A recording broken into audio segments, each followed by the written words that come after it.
over at Bryn Morgan's shop. Just be careful. Come on. What would it? Bryn Morgan.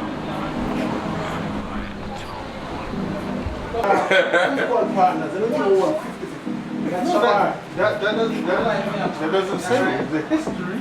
It's the person. No, he has the history. No, you want to talk to. So all I'm not going to talk to you.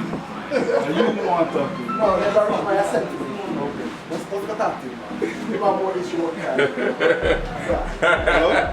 Back in 2024, Brian and I visited Bryn Morgan and George Sherwood, who are both considered to be veterans and pioneers in the early years of Jamaica's automotive industry. Bryn Morgan currently has the fastest quarter-mile time to ever be recorded in Jamaica, and that time currently sits at 7.635 seconds at 182 miles per hour. However, please bear in mind that this time was achieved well over a decade ago, according to Bryn Morgan himself. I said to him, hey, boss, what you need is balls. I said, ball? I said, yeah, I have 2 balls. And he said, no, man, let me give you 2 balls. And he gave me this. I didn't know what to do with it, so I hung it on the back of the car. I said, stay there as balls. With that said, I guess it's safe to say that the Veteran Series now begins.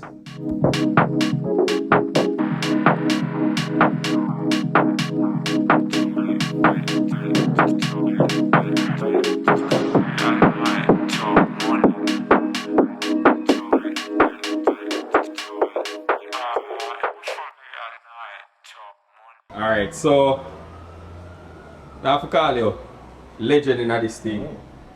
You've contributed so much to the automotive industry in Jamaica and even worldwide. Zine, that's how far your outreach spread. Me I watch you from a little youth.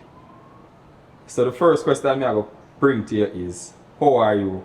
How have you been doing? How is everything? Well, everything, in my opinion, to me, everything is alright. The problem is with the people who don't want to wake up and smell the coffee and face the bullet. If you want to become like me, then you have to learn and educate yourself and start doing the things to let you become. Word is wind, money is paper. Reality is reality, and that is what you have to face with. The reality is that if you face the truth and face your problem, you will cure it. So if you're not dealing with reality, it don't make sense. Right. And that is what is the defeat of 95% of the people who race car in Jamaica. You see it all down by Dover. You see a man go down to Dover and your car touch my car and then come out and a fight. What the hell are they fighting for? All I use racers. Anything can happen. Any car can play. So you have to face the responsibility. Take your responsibility and stop saying is him or she or it. Cause it to happen. It's yourself. So you've been in the automotive field for how long? How long are you in this industry? From 1969.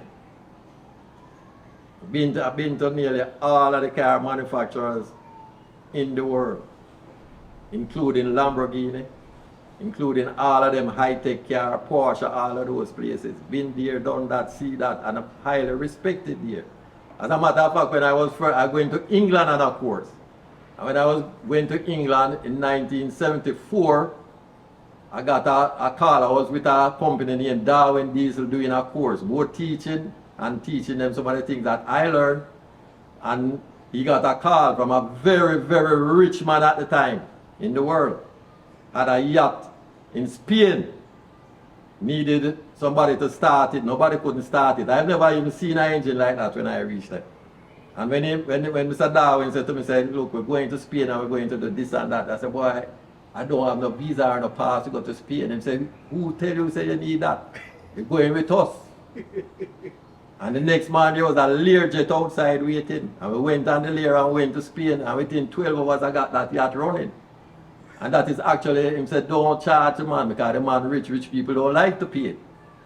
And him deal with it. And that's how I come to have 3 calibrating machines now because him barter with the man and got that machine for me, and the man paid it, buy the machine brand new, ship it to Jamaica and pay the duty and thing, which was about 100% more than what I would have charged. That is how that part go. Jeez, so how you really accumulate the wealth and knowledge what you have now? Is it a case where you always did love the mechanical aspects of things, or how you grew up in that? Where it come from? Well, the thing about it, my father was in construction and he had a lot of equipment. And then I would watch the mechanic them work. And then after a time, I was doing better than the mechanic. Through observation? Yes. And then when in about 72, I think it was, I started a correspondence course with a place named ITT Tech. Did that course, came out successfully. In those days, mechanic fit up a car and then sit down on the bonnet and car draw them around the block and try to start a car. I was doing part-time work with a man in Spanish Town named Mr. Pat. He's dead now. And every day until you fit up the engine, put it in, I come start it. So one day I said, why the hell I go and wait on him till him don't drink rum to start this car? And I put in the distributor, time it without turning the engine, and when him here stay down the bar and hear the car start, rev out and truckle, him come up and nearly pee himself. As and him cuss and everything, you know. Yes. Oh, the car start and start run good, and from that day him start saying, my boy would do this, my boy. Yeah. I was one of the first man who tuned a SU carburetor, I think probably from George here, where I make water run off of it. Weber carburetor is the same thing, water run off, drip off like a thing is a refrigerator. Jeez. So that is all good. And then I went to American Bosch on a scholarship for 2 years, came back to Jamaica. So I know everything about Bosch. I went to all of the Bosch factory, which most of them is ever named Delphi and all of them things, the same Bosch. That's a Zestril is same Bosch. Right? So I am a humble person. I educate myself. And most of the people who taught me tell me one thing. They say, when you listen and hear a man talking bullshit, just tell him say you're talking shit and leave him. Because you'll never educate that person, because that person is not willing to learn. And from here on, I know I hold my corners that way. I've been to many places, many places, Well, be knowing, from Trinidad, come right away. I worked with Neil and Massey in Trinidad in 1976 for a year. And come back here. Jeez. So it's not a quash. I've been to Russia, I've been to Lada in Russia and all them things from in the 70s. Fiat, all of them places I've been there. Been there. My gosh. So after you pass through all of them institutions there and stuff, what was it that triggered you to, build your first car then, so to speak? Well, I always like a pretty fast car. Right? Yes. And building a car was not a problem to me. But when I look and I see the sophistication and the things that people go through and them pull down today, them run tomorrow, them pull up tomorrow, them run the next day, and all of them things. I said, but these guys not doing anything. So the slowest car at the time was a Volkswagen. So I said, all right, I'm going to make the slowest become the fastest. And I take a 1972 1303S and did make it fast. And from there on, I just work my way. And my car, them don't have nothing sophisticated, Nothing billet, not this, not that inside, right? It's just regular thing. It's just to sit down and work out your specification that you want. And if you can work out the specification, you're all right. I mean, I hear, man, oh, I'm going to change the turbo. A turbo is not like that. You have to work out your basic specific fuel consumption with horsepower before you can decide that what size turbo you're going on. Turning up boost is not the trick. You can't put air into the engine with a small turbo, because you're going to overheat the air, and air is heat, and heat is stress. And stress is what murder the engine. So you have to sit down and do all of that. You have to know the type of fuel you're running, the burn rate of the fuel, and everything that you're running. If you don't know that, do not trouble it. Do not trouble it. Do not trouble it. Considering all of the knowledge that you have acquired over the years now, and looking back at then and now, what would you say is the difference between the just the overall industry from then versus now? You like what you're seeing, or you feel like things could be different in the automotive field in Jamaica? Well, in Jamaica, people don't really buy a car to what they can afford. That's the first thing. Who vex? People go and them see you drive a Benz and they want a Benz. Them can't buy food for them belly, but them go buy a Benz. Then them can't buy gas for the Benz or parts for the Benz. The same thing with the BMW, the same thing with the markets. The type of car does not have nothing to do with the speed or the reliability of the car. Right now I'm driving a 17-year-old Daihatsu Terios. And that engine has never been pulled yet or anything. And if I buck up any Mr. Markets, no matter the shot him and lick and the gun him up, from 0 to 180 kilometers, I bust in your ass. Simple enough as that. Yeah. I've done it several times on the street, and I can do it anytime I feel like. Right? And it don't have nothing on it, it don't have no turbocharger on it and nothing. It's just due care and due diligence, which nobody in Jamaica does. They just get a car, just like when them find a girl and then she look good, and when them done with her, she look like a dog or a pig. So, that is how it goes. You have to take interest in what you do, you have to take interest in who you work with and everything. And I had workmen here that I teach, plenty of them migrate and doing good, plenty of them, when them leave and them go on their own, that is the time they realize what them was missing and what you was teaching them. That time is a little bit too late. So, like I said, all right. As it relates now to the automotive industry, as you say, drag racing, you say you've been in this thing from in the 60s. Yeah. Right? Fast forward now to 2024, you've participated in so many events. First of all, maybe you can educate us. Where the drag racing thing come from to know? You're happy with what you're seeing now, or what are your inputs for probably maybe shape it up to become something that is greater than what it can be? It can be something very successful, and it has been something successful worldwide, right? But one of the problems we have here is that everybody is so bad-minded and grudgeful that they fight against each other. Fighting each other not going to cure anything. Cooperating with each other and splitting the scarce benefits and the spoil, that is what will make you successful. Money is vanity. Money come, money go. Man, I've known people with millions and trillions of dollars, and right now they're broker than me. So when people do that, it kind of pisses me off, because I've been offered a lot of money to come and work for different places, and I tell them no. I say, I will come and I'll work for you for 2 weeks, I'll work for you a month, 2 months, but I don't want a permanent job, because that is control. I don't want nobody controlling me. I'm my own independent person.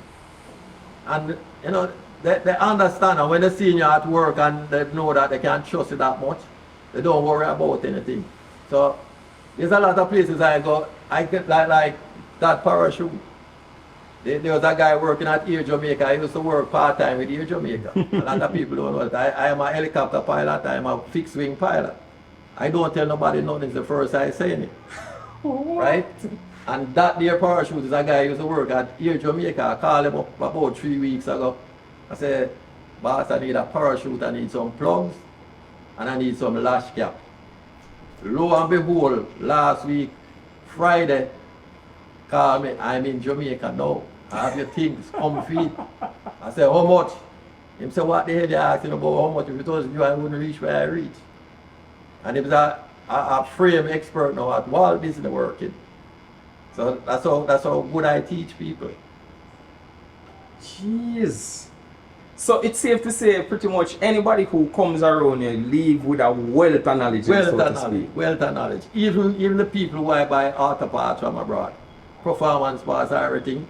Everybody tell me, say, boy, he's the first sensible person come inside after. I've been to Morris, buy parts, and when I go inside and say, yo, the boss come. And when I order something, them don't ask no question, them just supply what I ask. Horsepower sales, same thing when I go horsepower sales in Ireland, that's my good friend Art, and I introduce Dean to him. And if I call Art now and say, I need this, I need that, there's no question asked. And they know I don't like the little cheap stuff, I like the best of the best. Because I can't take the breaking down and the fixing and the embarrassment of that. So You know, like I said, respect due to everybody. I have people in New York and all them things. All tall man to ride bike down Vernonfield. You can't tell you when him a turbo style him come and I instruct him what to do and him run fairly well. So we don't have anything. Anybody can ask him. And anytime him hear anything him call me and ask me how this go. Jeez, me, I heard that you were the first, you can correct me where I'm wrong, to run the first person on the island to run, what is it, what? 12, 11, 10, 9, 8, 7. That's correct. That's correct. That's correct. You're the first person at Jamaica to First just person clap to them do it. time there. Yeah. And what's the new goal? What's, I mean, what next? Because, oh, alright, before me even ask you what next, how long ago you run sevens? About 14, 15 years. Jesus God. And this dragster currently still has the fastest time at Vernonfield, right? Right, because this dragster, correct as him say, is the fastest time ever recorded in a Jamaica. Yeah. This dragster here, I think it was, I think at 777. 777. Jesus. That's 14 years ago. So as him say, you plan for going any faster or what the next? That speed is not a problem to me, you know. Speed costs. The faster you go is the more money you have to put in. I mean, I have a formula that probably I think can get me down into some low sixes. But when you calculate the fuel cost and what it will utilize to run that kind of time, we're talking about roughly about $55,000 in fuel.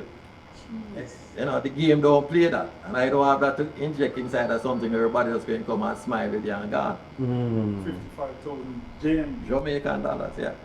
Jeez, that I feel like one pass. gosh. Yeah. One One pass. pass, yeah. What Gosh. kind of fuel does he use?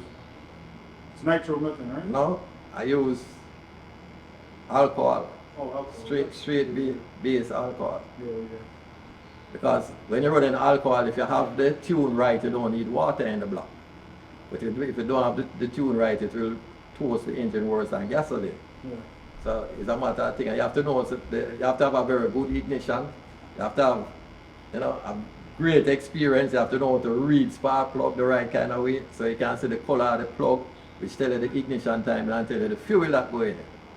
So some of the time, why most top fuel man run alcohol, or most people don't run alcohol, because you can play around so much if you understand the fuel. If you don't understand it, don't trouble. Do you tune this yourself? Myself. You tune it yourself. You build the car yourself. Yeah. You drive the car yourself. And you tune the car yourself. Yeah. My gosh. Real in-house stuff. How? Everything you know. Alright, so this reel that you have seen, how you even come by to decide that you wanted something like this? Because I think you were what, the first person Yeah. in the island to even have something like this competing with. That is correct. What happened with this reel is that, like I tell you, a lot of people know me when I travel. I've been amongst many fast racers in the world and help them work, seeing them work, understand the difference in different settings and things like that. This car in Miami, if you go and take some picture of the side shield inside, you see all of the championship that was in it. That is a Winston Cup champion for 7.5 seconds. The guy who owned this car, I knew him for about 7 years. And how I got it to buy now, I wouldn't say get it to buy, is that his name was Richard. I don't remember his last name now. But I went to look for him one Saturday and saw him. And he said to me, my mom have cancer and we have to sell the car and I don't want to sell the car to anybody. So I said to him, how much would you sell me it for? He said, well, I'm not letting go my engine and my transmission. So I said, all right, negotiate with me. I give him the Saturday to think about it, and the Sunday morning I asked him back. He gave me a price. And when he gave me the price, I said, shit, I can't make this pass me. So I bought this car, this rail, I should say, and I have it hung up in a garage that 4 of us used to own in Miami for 2 years, because getting a license to carry it in here at that time was a headache. Nobody knew what it was. You have to carry video, come and show them, I have to explain to them until finally they gave me a license for a chassis because it had no engine or no gearbox in it. Okay. And when it reached to Jamaica now, the custom officer that did the inspection said, but this is not even a chassis, as far as he understands. So now the rate of duty changed. Jeez. So this was bought and sitting in Miami at Right Touch Auto. Right Touch Racing was the name of the garage that we had. For 2.5 years hung up in the ceiling, just like how that yellow car hung up in the ceiling. Right. And then I brought it into Jamaica, and then I had it here maybe about 7 months before I started incorporating the engine and transmission in it. But at that time I wasn't thinking of nothing faster than maybe 9 or maybe 8 seconds, because they were saying the body with that kind of speed. And that was like about 15 years ago? Over 15 years ago. This car is in I think 21 or 22 years now. Jesus. Yeah. And them time I think about 9s and 8s when really and truly the game probably was at like, the average car was like about 15 seconds? 15, yeah. 15 and 13 was a popular time that time. And you I think about 9 and 8s? Yeah. So right there, so I guess you could say your vehicle was your car was one of the cars where maybe the industry could have used for set as a marker on how to bring in these kind of chassis them are all for basically price them for bring them in on the because apart from you there was nothing else like that. There was nothing else like this, and custom officers them never see or anything like that. All those to get it. The commissioner of customs is involved, and back then I used to do some work for the excise department, so I know a lot of them guys, and I showed them what I was bringing in, and you know, if it needed a license and everything. Anyway, they said it needed a license. I got a license. Right. Same thing when I went to trade board, I had also go up there and educate the people then in trade board what it was. And nobody hadn't seen it, nobody don't know what it was. And in them times, it's not like now you have YouTube and you have all kind of thing, you know. Right. It was way back then. Communication was like a thing, you know, and them guys ask why you want to bring. Even though if I import tires for it, I get a one time in clearing the tires because the customer officer said, we want you bring in this, wait for, where you use it for, and everything like that. That's what I mean. So, you know, that can be a pain in the ass. What is setup really in, what is the setup of this car? Because the turbo is not like what I've ever seen before. The engine, the transmission, what is this? Well, the engine is roughly a 540 cubic inch engine. And again, there's a place in New York that a lot of the guys them here that the machine shop work and the owner know me. So when I wanted the engine, I called them up. Their name is Sapphire Huff. And they gave me a good price and they did a good job putting it together and everything like that. The transmission was built by a place in Texas named, I don't remember the name of it now, but the guy there named Nigel, he also knew me. And I explained what I wanted. That transmission can handle 2,500 horsepower. But where him and myself got in an argument was with the torque converter. I wanted a 5,000 start, and he keep insisting, go to a 6, go to a 6. I said, no, a 5. Anyway, when it came and I put it in, I realized that he actually sent me a 6. So I've been living with that because a 5 would allow you to come out the hole much easier. With the 6 you come out there, you're going to shock the back end and you're going to shock everything else. Oh, and he did that tell us if we go to 5? Yeah. No, I was... You were saying the 5? Because and he was, because you know. Yeah, I know the conditions we under, but him said no. So you want to come out a little lazy and then lay into No, the it wouldn't be really lazy because this engine with the cam, I designed the cam, it was designed by... You designed the cam? It was designed by crane cams. Right? Told them what I want and work on it and get it up and going. And with the cam in it, it built maximum horsepower at 6,500 RPM. But the cam is good up to 8,000 RPM. But you're going to start have a fall off of horsepower at about 7,000. But this engine with 30 pounds of boost, which it never run it, I was running it like 14 pounds. And this engine with 30 pounds of boost will make 2,500 horsepower. Eh? Yeah. 2,500. Easy, easy. So when you ran the 7.7, what pounds of boost was it at? If you don't mind us asking. Very little. Hold on, hold on. But it thinks it's going to say 650.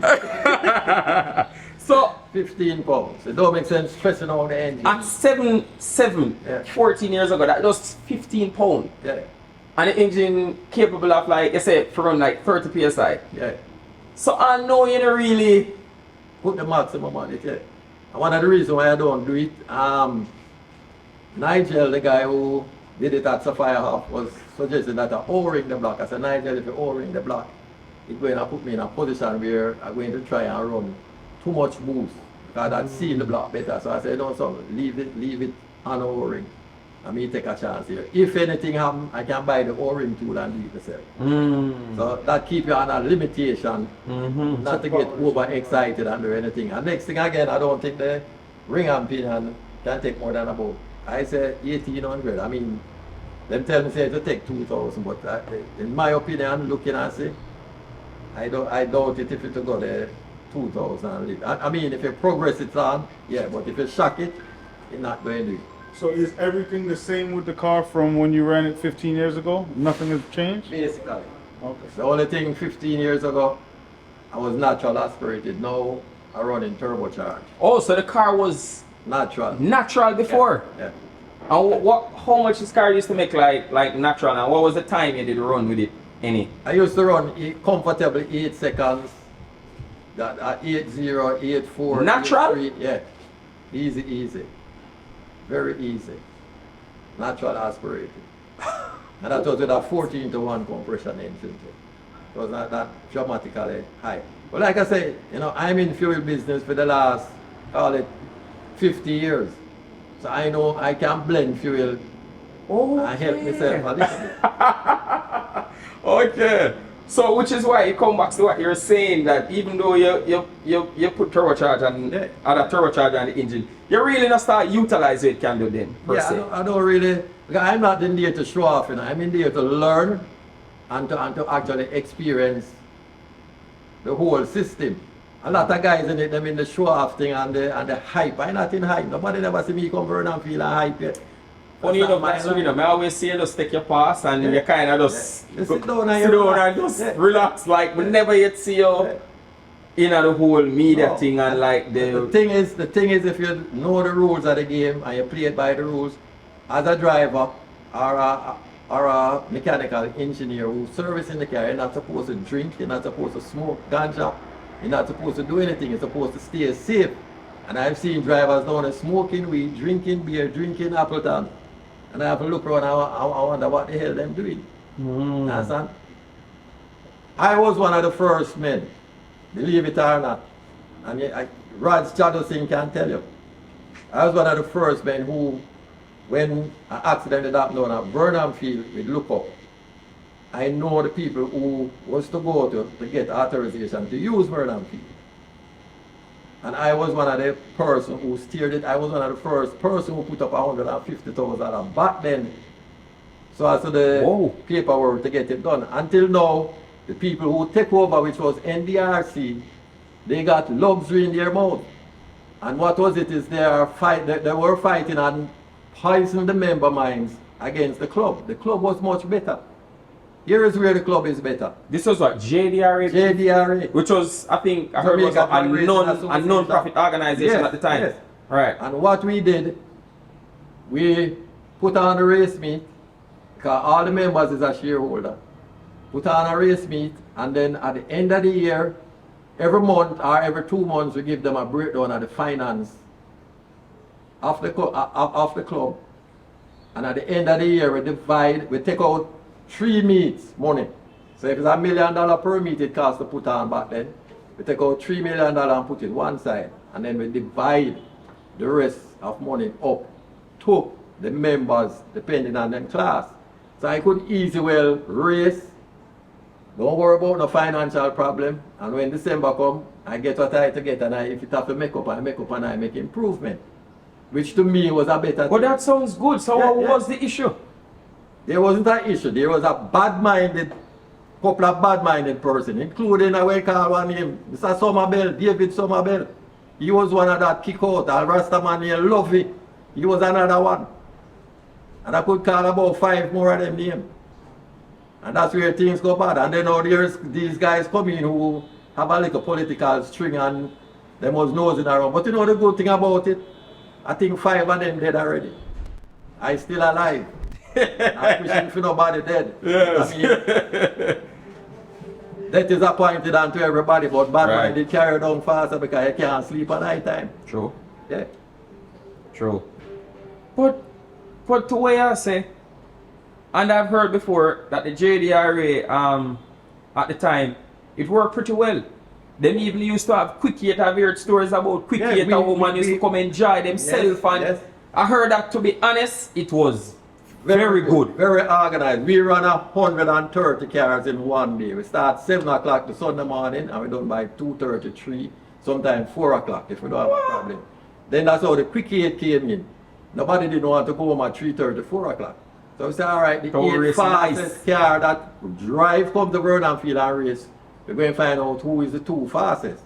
So then we organize the Quick 8 and then now we move on into another thing that we call grudge match. Where if you feel your car faster than mine, you call me and we arrange it, you know. And it worked. Everybody was happy. But somehow people come in and poison the mind of some of the members, them and everything like that. And you know, it's like everything in the world. Nothing good lasts forever. Yeah, yeah. But I think being the club was the best way, both for the racers, the spectators and everybody. And everybody know who to organize. We had 16 cars in every class. The 16 fastest car participate. Well, back then, we have the 16 fastest car from 16 seconds to 12 seconds. Very few cars made it past 12, come down into the low class. So, you know, the faster you get, the less car you're going up. Right. Yeah. Then, after JDRA, how the other club came in then after JDRA, which was what? NDRC? NDRC. Right. Members of the club voted us out and put in NDRC. When we hand over the club to NDRC, we had about, I think it was like $3 or $3.5 million in the account to put on 3 meets. Within a year, they bankrupt the club and discover NDRC. And crash it. Because that was a money-making thing. You understand what I mean? And then what was the problem? And the members them and some of the drag racers them start murmuring, say, some of the meets them don't complete it, so they wouldn't get a payout. Sure. So there's a lot of little thing going on inside here, and that is one of the main reasons why I just look at it and say, boy, you know something? Let dogs be dogs. Yeah. So I'm not going to go out there and think there, you know. By the ending of this year, I'm going to put up this for sale. Hardly anybody going to want to buy it. They're going to say, give me. But I tell you, nobody going to get a hair off of this unless you come with the US, pluck out and come. I think somebody will buy it now. Nobody not going to buy I it. don't want to sell it to them. You said by the end of this year. Yeah. So that means right now we have about You have 2 more meets. you have 4 more meets in total. Yeah. Is it possible that we could see you at one of the 4 meets? I don't like to count my eggs. When the meet come close by, if the vibes gives a go, I go. Because again, after give thanks to Matilda's Corner Wrecking from in the beginning, they sponsor the wrecking fees and everything like that. So I have to give big up to Mr. Sidney Wright for that. And I have to thank him very much. If you take him truck Friday and carry it back Monday morning, he don't say 7 or 11. He just smile and say, you come back and everything all right. Say, yes, boss. Yeah. And I hand him the keys and him gone. Yeah. Understand? But again, it's somebody that I actually grow with. Right. So I don't have a problem with that. All right. What? You say? Well, just to say, we would absolutely positively love to see this car back out on the racetrack. Just to add that in. I would come, but I'm going to appear on one of them. But like I said, the people who are trying to become a drag racer have a very serious attitude problem. And that's the biggest problem you have. And when the spectators see the participant behaving in that way, then the spectators become arrogant and then they decide to flood the track. And that's the reason why you have the spectators coming on the track. If you have discipline amongst the participants, the spectators going to be quite humble. Because everybody pay their money and they want to see what is happening. But when everybody bungle up the start and finish line and nobody know what is going on, everybody coming to here to go back to tell them, no, the race now run, no, that now run. Yeah. And that is one of the problems. And that's a big, major problem. And that is a thing that the management of the track have to get together and get them shit together. Because if they don't get it together, I tell you this, there's going to be a very serious accident out there. The last accident happened with that lady that died. Right. I was there. My sponsor was there. A Chinese firm from China was here and they were speaking to us and I said, we have a race meet. And we took him down there. And he says, when he saw the setup, he said, not bad, but it needs some, a little fine tuning. I said, yeah, we know that, but I mean, it's the first meet after a good break. Mm-hmm. Something just hit my brain about 11:30, 12 o'clock, said, leave. Right? Because that Chinese man, he wanted us to sponsor 3 meets per year. Right? And I said to my sponsor, I said, Ian, let's leave. He said, no, but there's no reason started. I said, Ian, my feelings tell me leave. Really? 12:30, I go back to him and say, Ian, if you don't want to leave, I'm going to take a taxi and go. About 1:45, he said, all right, come, let's go. And we left. We left Vernon Field and we reached on that bridge, Maple, that you cross over. Right. That's where we get the cars of people there down there. You understand what I mean? And one of the reasons why I knew that something was going to happen. This is Jamaica, you know. You just want one man to start run or one man to lick him. And you see the 100,000 people come down. Yeah. So you have to get your shit ready and get everything out there. And face up to the thing. It's a very nice sport. It's a competitive sport. It costs a lot of money when you go fast. Because right now, even if I sell this, I go and build back a Volkswagen for a 12 or 11 second car. Because you can drive that, go to the track, drive it home and drive it up and down every day. So that I'll enjoy both on the street and on the track. Right. And you don't need no record to carry it down, you don't need no bigness, you don't need anything. Right. So that is where I'm looking. I've never been out of a fast car anyway. And anybody can tell you who know me. Trevor Hamilton, George here would know me good from way back in mini days. Yes. Robert Palomino, well, he's in Florida now, the whole of us, Mark, England and all of them guys, we used to race together. We never had a problem. And we educate each other. You understand? But no, it's like, I don't know, it's like crab in the barrel and the crab have heat on their backside and they try to crawl out and can't come out. Yeah. These guys, them don't come and say, look here, I have a problem, so and so and so. And they can't guide them. Nobody does that. Everybody does blah, blah, blah, blah, blah, blah, blah, blah. You have to wonder if them brain intact. Yeah. It's like, considering you've been on all sides of the fences as a mechanic, engine builder, tuner, spectator, event organizer, you've been on all sides of the spectrum. How do you think we can fix it? Going forward, to make this thing become better, what is the solution? Discipline. Discipline is the solution. Discipline is not what Jamaica people have. We have this hooliganism inside of us. And we have to learn to get rid of it. It's not getting you anywhere. That them kind of thing, a man do this and you threaten a man or you don't like and you threaten a man. That is bullshit. Because one of these days you're going to touch somebody or say something and that person can take out a whole colony.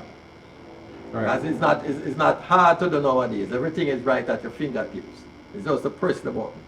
Right. Understand? And what they need to do, I'd say to the organizers, what they need to do is get a little more marshals in the pit, secure the pit.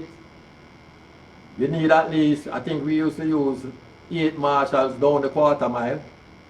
So in the event a car breakdown or accident happens, somebody is just within maybe 100 or 200 feet.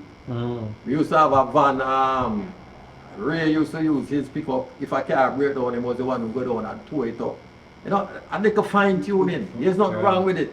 Like I said, if you even have animals, you know, You only need one goat or one horse to break that action, you know. And you see all the goat and horse then going follow it. Yeah. So that is what you have to do. So the thing is to have the marshal. Be strict on the parameters of the racers. Be strict on the people who racing. One of the problems I see with Vernon Field, with drag racing, is that they call up, let me see, they call up like 12 seconds, 11 seconds, 8 seconds, and who faster one time. You don't do it that way.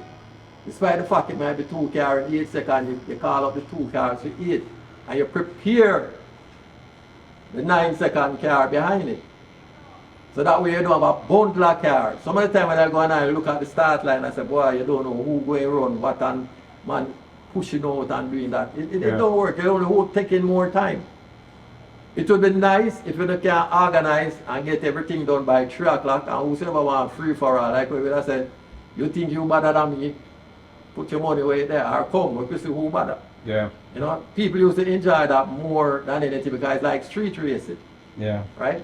So it's not hard to be done, but it's going to take a certain amount of discipline from the security personnel who secure the track, who secure the pits, so as to get it up. And once you organize and you have that parameter going, people is easy to train in it. It's just a matter of getting them brain in the right mode. Right. And next thing, you have to try to run the races back to back. This arguing, boy, me faster than boy, me did me go, we bust yeah. That's not even childish thing. Right. Understand what I mean?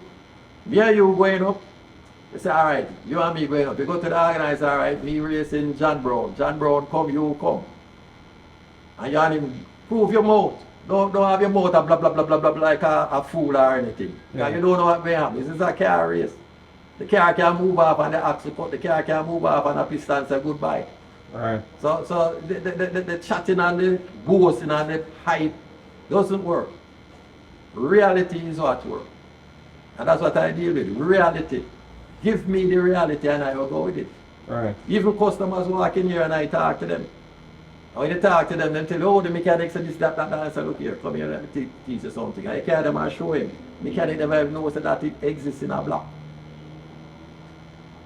Tomorrow morning, I have a customer come here in truck drag piston 2 times in 3 weeks. And I tell him, say, the block has something named steam hole. Then block up.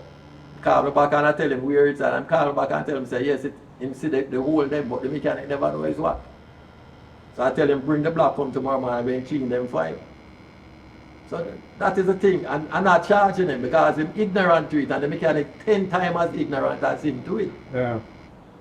You understand what I mean? So there's a lot of fast car in Vernon Field, you know. A lot of fast car. And I wish I had the money to spend like a couple of them who in the 10, 11 second, 10 second, 9 or 8. You understand what I mean? Right. They spend 4 times of what I spend. I wonder where them get the money from. That's my concern. Where the hell them get the money from? I don't like finding that little money fountain. Have you ever had an engine failure? I had So an in the years? engine failure one time, but it didn't fail down Westmoreland. I burnt a piston.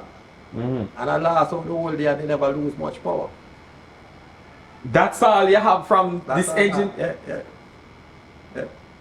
That's all I have. I still have the first engine that was in this car, the 468 cubic inch, which came out of a boat. And then I moved from the 468 to a 540. Is it a power glide in that car? Yeah, power line. So 2-speed. Power line, yeah. Boy, you know, you say a whole heap of things, you know, and you make a valid point as it relates to like the discipline. Yeah, discipline is what it takes. You know, and I think maybe we might have a little, it can be done, but it's going to take some work. It is going to take some work, but the problem is you have to put your foot down. It's like you have children and them going out and you say, look here, my father used to say we don't own the house, so we have to be home at 6 o'clock.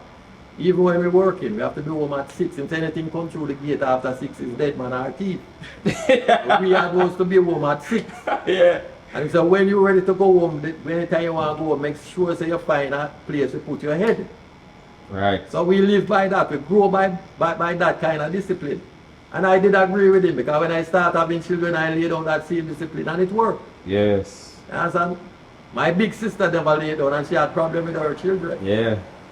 So you have to set the discipline you have to from set the early. discipline from early. And you make them know you're serious about it. Last night, TVJ, just for your input, you know, considering so we're talking about the motorsport industry and so forth.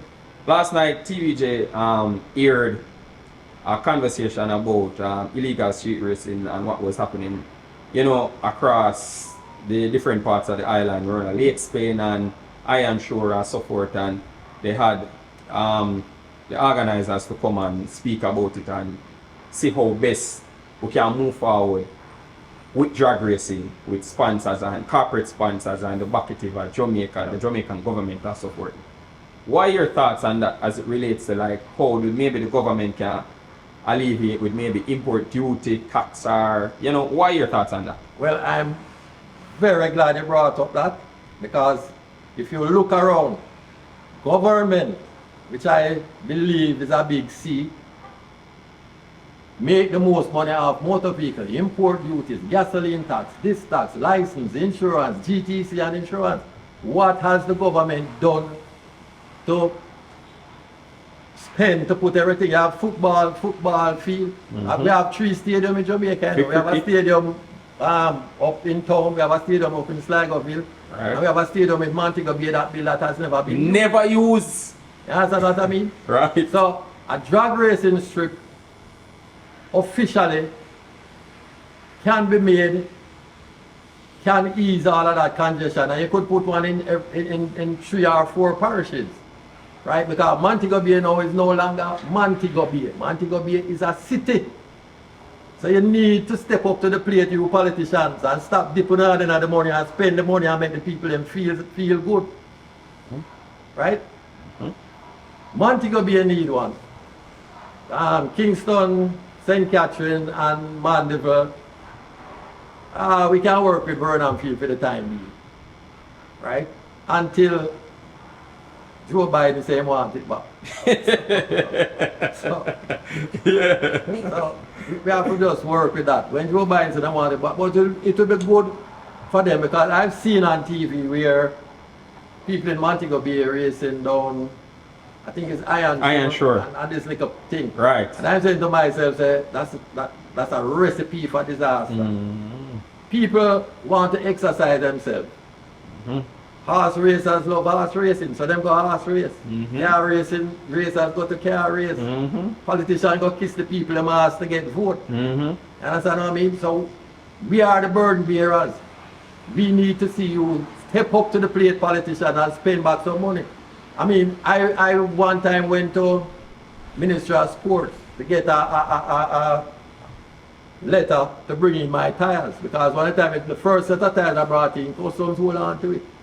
So it's some aircraft thing I do and all kind of shit. So I went to Ministry of Sport to do it.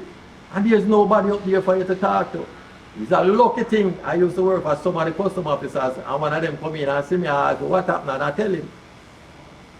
And him say, no, this is a straightforward man. This is a man will tell you about your BC if you step out of line. Right. And I said, well, you tell him and tell her because I don't know. The second set of tire that I brought in, the custom officer was a woman, supervisor. And I gave her, well, I wouldn't say a broker, but a walk foot man who clear things to people. The bill, I asked him to clear it. While I'm at work, I get a phone call. The custom supervisor need to see me because, you know, want to know what these tires are for.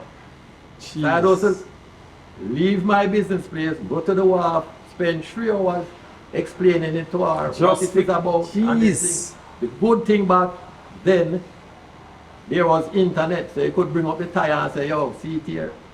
It's not no plain tire. I don't understand. No, but you know, those are the things that piss me off. And just sometimes to think about the harassment you get when you bring something in. You know, and look here, motorsport worldwide. You see people come from Antigua. If you've been to Antigua, which I've been to Antigua, and you look around and say, Antigua is nothing to Jamaica.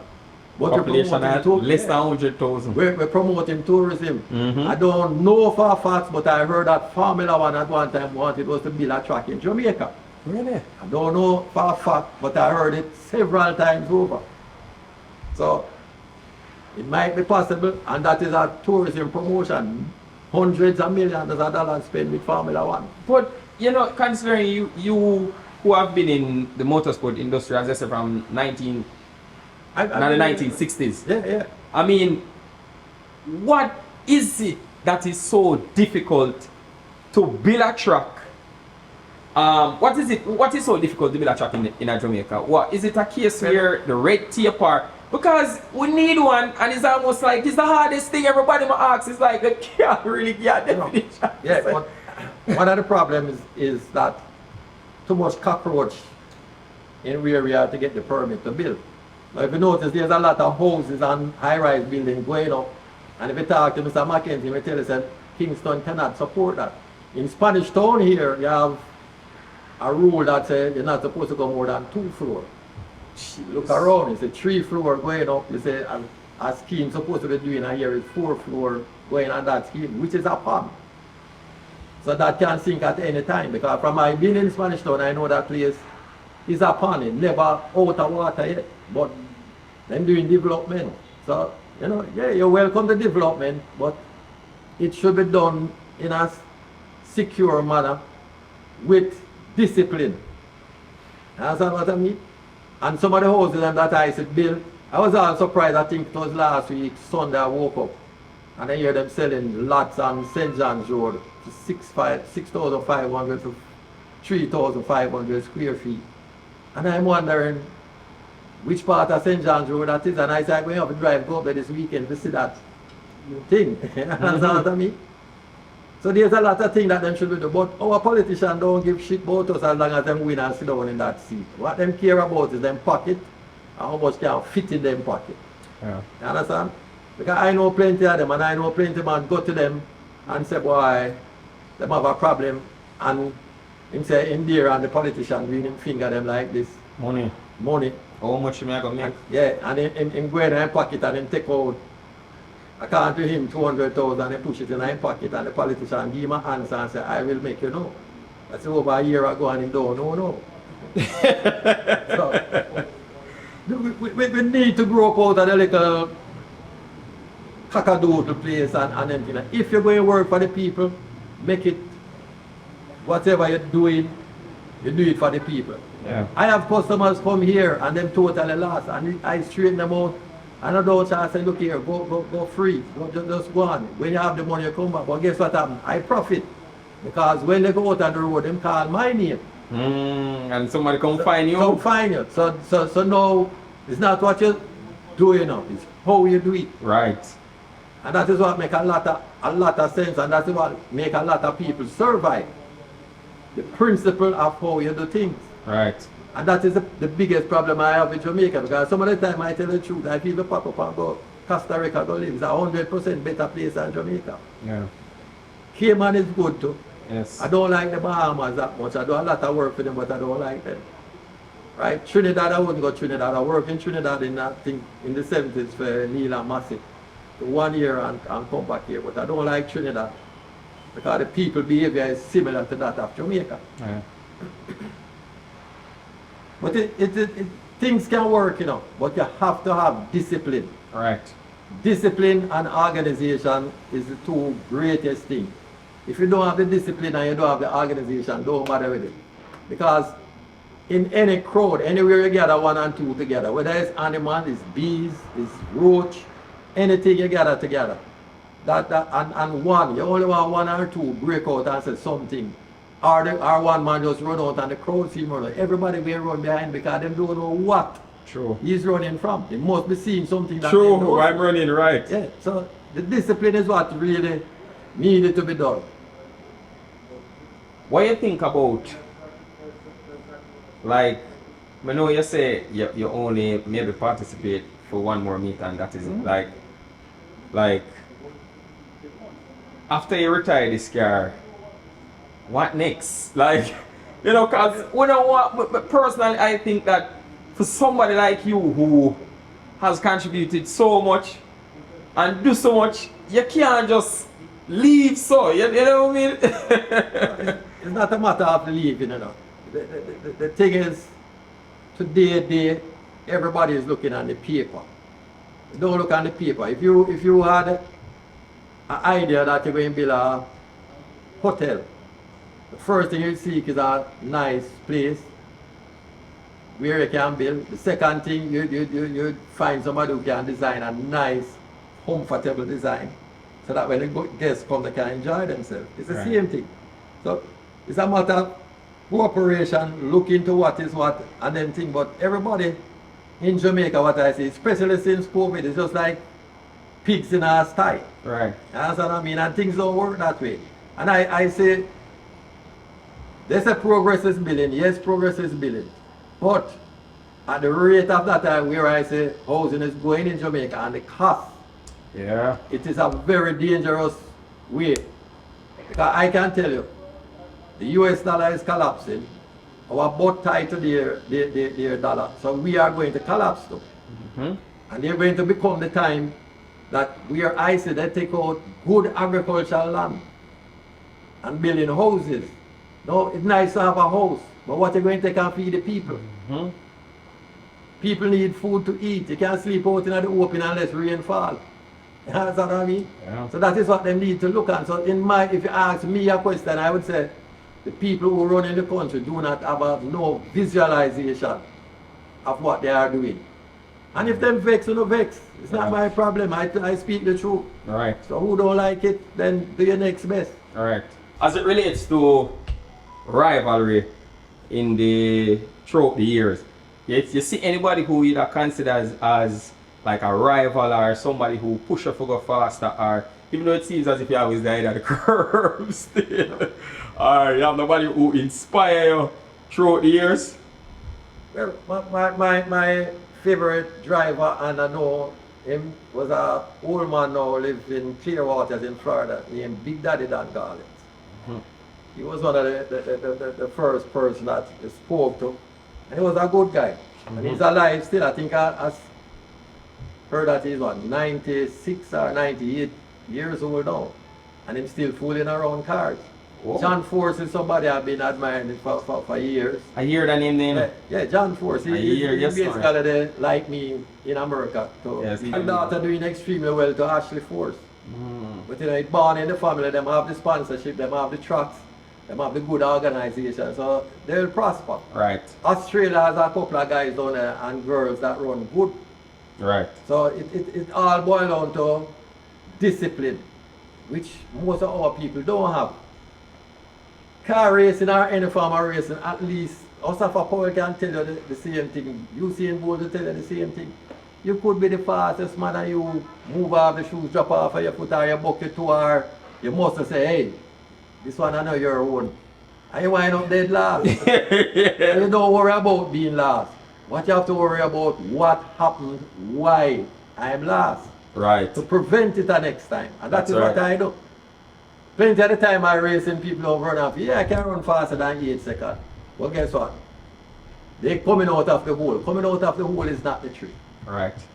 The trick is from second gear, go on up, and then most of the time when you reach on the top end, you listen with your ears and you hear your competitor behind coming, and then so as not to break out, you have to back off. And that's a gamble you take, because you might back off and come down say 130 miles an hour, 150 miles an hour, and then coming at 165 miles an hour. So therefore you can get a technical win, you would say. Mm-hmm. Not because he's fast, but because you're afraid of breaking up. Mm-hmm.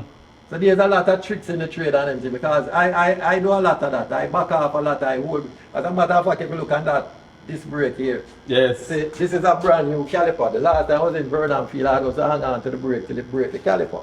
Whoa. Get hot and burst it. This is the original caliper. So I had to change the caliper on this wheel and I run out of brakes. So you know, there's a lot of things that and ways that you could simply say can be done, but it is all of the discipline of the racers. There's nothing wrong if something wrong and you have a car down there. I'm not afraid to come to you and say, boss, oh that go or you know, Right. what you did. I don't hide nothing from nobody. Dean Shaw, that's why I tell his people saying, respect me that much. Right. Because guess what? If I go to my car and say, Dean, this is what wrong, that is what wrong, that is what wrong, that is what wrong. Right. That need correcting, that need correcting. Right. Is either two things, he need to do it, or him don't do it. Right. I don't have that control over him. You understand? But it's a man that believe in the foreigner then, inside out. I mean, him import from Richard Kidd days, him import a white man. I beat Dean 3 times in one day. 3 times? 3 times. The best One of day? Three, yeah, the best of 3 them they call it. And at one at the time I think the crowd over and off he was going to beat him up. You know, because they were saying, yo, white boy, this and that and that. And I said to them, bro, leave him alone, this thing up. Yeah. Right? And then come back again, I beat it. Some of the time what I do is come off the pedal, which is a bad thing and a good thing, because if you're running at 8-1 and you don't know exactly what the clock is ticking, so you have to kind of use a little foot brake and accelerator pedal and dampen it down while you listen for your opposition coming. Mm-hmm. Sometimes you lose because you over brake or you pull out too quick, and the next time you go, but there's none to me. You understand? The last race meet that NDRC had, it was Dean and me in the final. I came out the whole and I left Dean far, about 5 lengths. But then I say, yo, it's 9 seconds, it's 8 second class, if I break out of 8 seconds, I lose. So I start pulling out. Anyway, them claim, which is not what happens, they never get no reading from the lights and all kind of shit. But I know it was already organized against me. So I make sure I drop my draws. I send somebody down here at the finishing line with a camera. And when them negotiation, should I screw Morgan or should I give Dean or should I said, look, the money is not the problem. If you want to give to him, it don't make a difference to me. I go and live tomorrow and he go and live, and maybe he might spend and might buy something for his house and place up himself. Mm-hmm. So, you know, it all depends. I need for the sport to enjoy myself, not for the spoils. Right. If I can't afford it, I stay. Right. This car don't cost me to jack up and make it stay up here 5-6 years. It don't cost me. You clean it off every month and that is it. And I still carry my regular maintenance with change oil and filter, flush the engine. It don't really cost me nothing. Which is the attitude of the way how them put things in them brain together. That is what is messing them up. And it mess them up bad. You think that you think that one of the reasons why maybe him want a race with you, because we see him have a drag rail now and him call you out and say, yo, Bryn Morgan, we need. I go and give him what he want. But Stanley can't drive the car. Between me and your ass, Dean, is going to there. So you put your little class in the car and you drive, and then we'll see the outcome. You can't send a bulldog to bite a mongrel, or else me going to send a lion to bite you. So I will come anytime you're ready, but you have to put your backside into that car and drive like how I put my ass in my car and drive it. That's the challenge that you have to go So it's a driver's race. It's the better man win. It is the better man win. Correct. So put yourself where your money is and where your mouth is. That's supposed to answer. Yeah. Last question, our last 2 questions. What advice would you have to give to the younger generation who is coming up in the sport and want to achieve what you are doing, or who are on a similar path to where you are going or to where you have been? 2 main advice. Never listen to people. Know what you want. Know what you're heading for. That's one. The next thing, you can ask questions, but learn what you are getting into. So when you hear shit from goal, you know which is the shit and which is the goal. Because that is what is happening to a lot of people come down. And you have a lot of guys out there running up and down and say, oh, me a tuner, me a this, me a that, me a that. Then them just don't know what they're doing. They're practicing on your car. So why, if you can read and write, you're not practicing on your car? It's your money and you will learn it. You understand? If you have a problem, it's better you call somebody who you know or who you trust and say, look, what is the timing for this car at so much pound a boost? and etc. what you might need to know are the fuel to air ratio. And the fuel to air ratio depending on the type of fuel that you run. That is something again that they don't understand. And just see somebody run upon a C16 or Q16 and they go buy upon a Q16. That's not the way it runs. Q16 is a very corrosive fuel, worse than alcohol. Q16. Q16. Yeah. If you race with Q16 and you leave that plug in that car, within 1 week you can't squeeze out, pull the thread out of the head. So you have to know what you're getting in, and you have to know what to do after the race. So those are the two things. And what you have to do is plan. A lot of people just do and say a Honda. Honda come in many different forms, shapes and ways. So you have to know which class do I want to dominate.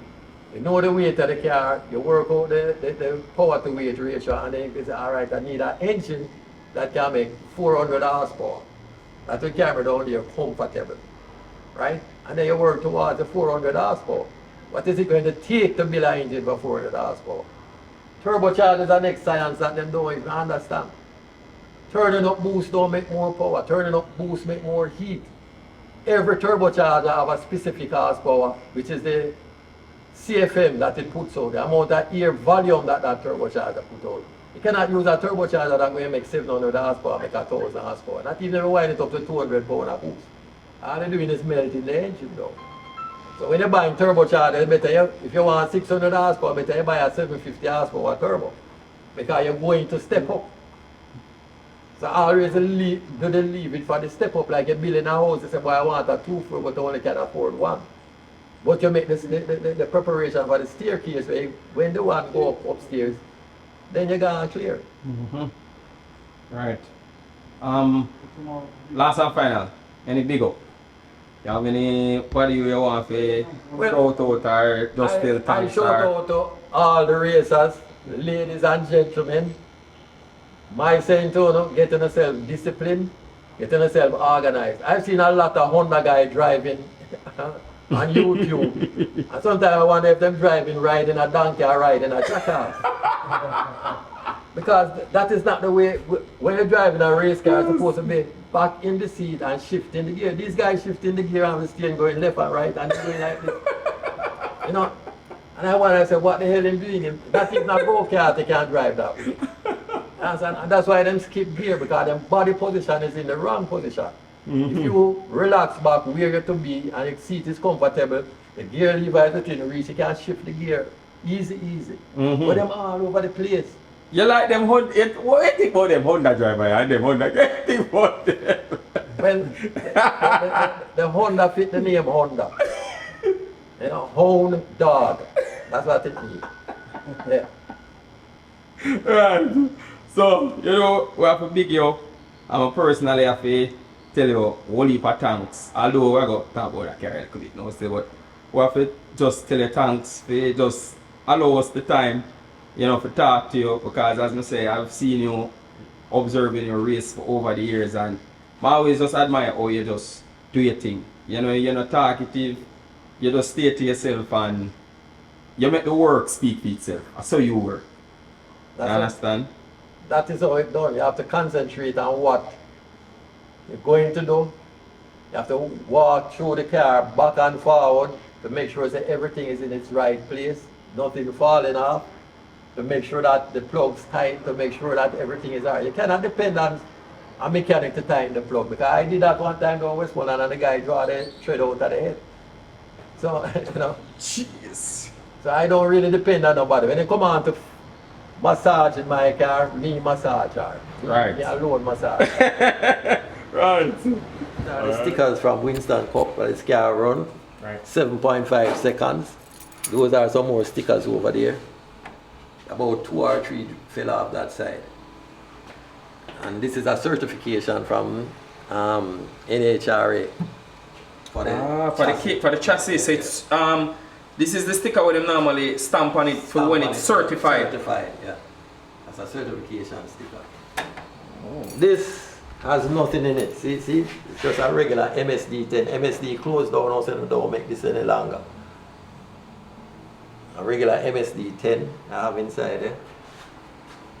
It's one of what them call one of the world's computers I have on the car. which is a Microtech. LT16 Microtech. Microtech. Yeah, Microtech. It only can run 28 pound of boost with a map sensor inside of it. I never got to that yet. The most I run was like 14, 15. But you know, through Dean kind of skin up him face, I'm going to try about 22 on it this time. And see what happens. Basically, it's just a regular 540. Big block, Chevy. And the turbocharger is a, I'm trying to remember the trim now because that turbocharger I have years. I have a lot of turbochargers still. But it's huge though.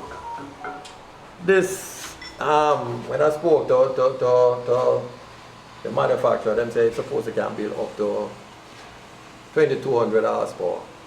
But it all depends on the compression ratio that you're running. I only run 9-to-1 compression because I need to come out the hole easy. And you know, with turbo you can always add the boost and you add the power. So I go a low compression, which making power is the volume of air you have in the cylinder. The more air you get into the cylinder, the more power you can make. So if you have space and can hold the air, then you will have to fuel it and then time it. So that is the whole trick to making power. Air and fuel and timing. Those are the three culprits. So again, it's not nothing massive. No aftercooler running alcohol, which is, you can see the pan there, M5 alcohol. That is what I run. M5 in it. Alright. Water, I don't need water in the block because running M5, and when you get M5 tuned the right kind of way, it will idle and the temperature won't pass 100 degrees. So it runs that cool? That cool, yeah. It's like icicle going inside here. That's why the fuel consumption is so high. Okay. Because what happens, you lose about 65% of the alcohol in evaporation.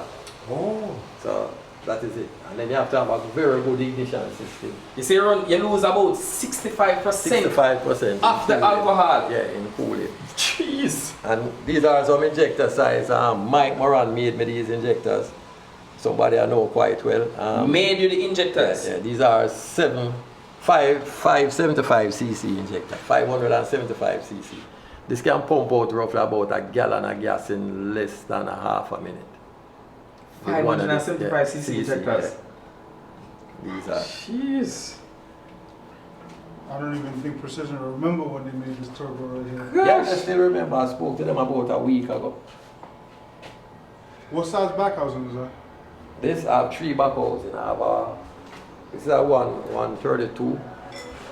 It came with a 1 on it, 0.1. A 101. Yeah, and then I buy this, and then I have a 1.5. Three different, depending on how the surface feel. Gosh. So depending on the surface feel, you'll switch the back housing on the Yeah, track? it take about 5 minutes and you can Wow. change it. This car famous to this, you know. Oh, this. This is a guy at Morris, a little old friend of mine. I buy parts from it, and we were talking, and he said to me, he said, "Hey, boss, what you need is balls." So I said, "Ball?" I said, "Yeah, I have 2 balls." And he said, "No, man, let me give you 2 balls," and he gave me this. I didn't know what to do with it, so I hung it on the back of the car and said, "It stay there as balls." Boy, how it feel though for going down the track in this? Like, Well, the car handles good. Apart from if the track is loose, then you have a problem. The car handles good. Basically going down the track, you can actually let go of the steering and it will just run straight. yes. But if the track is loose, it's gonna have the rear moving around a little bit. Yeah. I put a GoPro, I placed a GoPro on the car before, and I could hear you kind of feathering down the track. Yeah. I always have to do that. The last meet when this broke, I was to back pedal and hang on to the brake so the caliper get hot. I have the whole one over there. Caliper get hot and crack here. Gosh. This is a brand new caliper. And that side was alright, so. Oh, so you just replace one just side. Replace this one side. So the only thing I need to do now is just a major service. When I make up my mind, I have all the things in hand already in house. My sponsor is CTP. They are from the United States. And they have a dealer out here too. a guy named Ian DeCosta, Real Power Diesel. Alright. Again, it's somebody I know and we grew up amongst each other, so I have to big up to Real Power. Alright. Simone, that is his wife, she give you a lot of encouragement.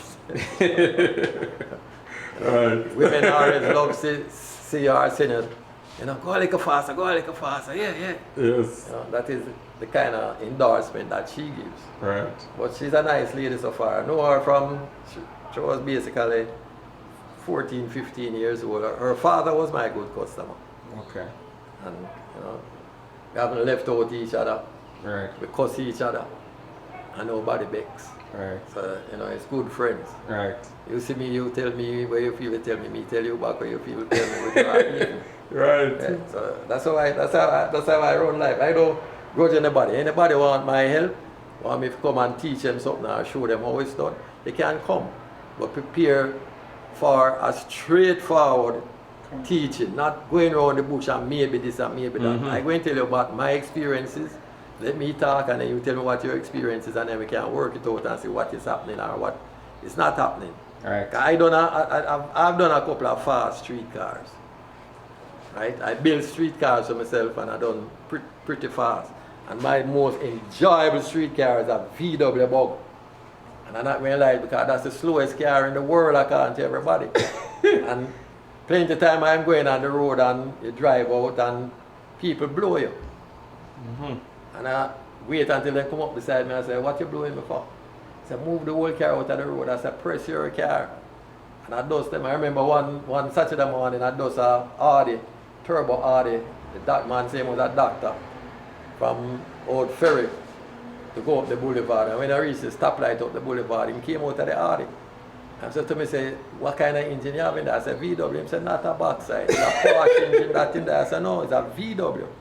And I was to pull over and show him. I know him say, I carry back this shit to motor sales because how much I pay 3 times piece of shit round fast. You know? And I was like, yo, you're judging the book by the cover. Yes. Yeah, so never judge a book by the cover. Right. Right. Why? What went to the podcast? I'm going to bring him. Get him again. Can't come up only for that. It was so much. It was definitely an honor meeting you and doing this because it's like when talking to you, listening to you, like a real piece of Jamaican history. Yeah. Like, for real. A lot of knowledge. It's one of those situations where you wish you could shake somebody and just gain all this knowledge. Yeah. Trust me, it would be crazy. True. It was a great honor though. I've been in this business well over 50 years. Come next year, February, I'm 70. A lot of people say you don't look like it. I say True. because I don't. It's True. crazy to know that you're going to be 70, you're going to jump in this thing and go sixes. Yeah. Crazy. And the thing about it, everywhere in the world that I go and I speak, people listen. And when they finish, they say, you know what, I used to see just as a little black guy and Ray, but you're smart. And I say, yeah, I have brains like you too because guess what, when I'm among them, I'm quiet. And I listen to what they are saying and I pick out the sense from the nonsense. Yeah. When I ask a question, sometimes it puzzles them. And sometimes they can't explain it and I explain it to them, why it is like that. Right. It's just like people coming here and them have a problem, I explain the problem. And then say, oh, the mechanics. I say, look here, the mechanic, most of the mechanics in Jamaica never read a book yet. They go on YouTube. 95% of what you see on YouTube is bullshit. And it's editing. They're doing it for the view. Yeah. And when them come and them saying this and that and you start show them and turn them over and you show him what and what is the cause of them. So man, you know, say I never know to them too. I say, yeah, it happened. It happened. True. It happens. I've seen it happen. True. We're not going to take up too much of your time because I know we probably took up 3 hours of your time. But Many thanks, man. it was a great time. As long as you don't want a reality talk. Yes, man. It was like I divorced now, gone about nearly 30 years, and I tell all the people that 2 ladies over there said they love me. 5 over there, pharmacy said tell me the same thing. And I said, I can't afford. I said, what do you call love? And them start talking. I say, you know what love is? Love is to care, to cherish. Right. People in Jamaica don't do that. Yes. Money. Yeah. Money. Money. Everything boils down back to money. Yeah. That is what they're looking after. I say money is paper. Money has no value, you know. It's just because we value money as money. I mean, I get an offer, and I'm going to lie to you, to go work in a place in France. And they offer me 22,000 euro. 2.2 million euro per year. Wow. And I'm not doing enough physical work. I just have to advise them. I tell them, say, no, I wouldn't take it. Because one of the things they want to put your foot on a contract.